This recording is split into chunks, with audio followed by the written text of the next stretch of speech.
ដំឡើងដោយវិបាសូមស្រីស្ងួន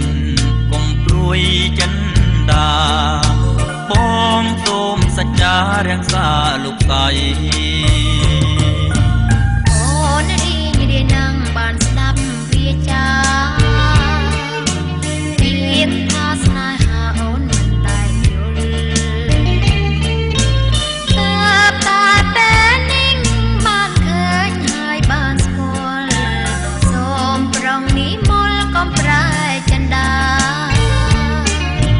សូមទេវតា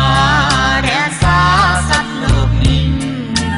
ធ្វើជាសាសេចក្ដីស្នេហ៍យើងបងជាព្រះថោងតោងស្បៃស្រីហើយស្ពួនពិសីជានាងអូនជាហងរូបបងជានាង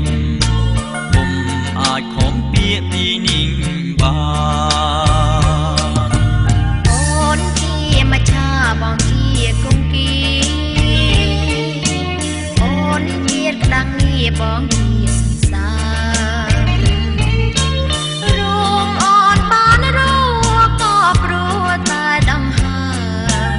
បងជាសន្សានសម្រាប់អូនបងសូមស្បត់ហើយសច្ចាមានមេត្តាបិតាជាសាក្សីបើ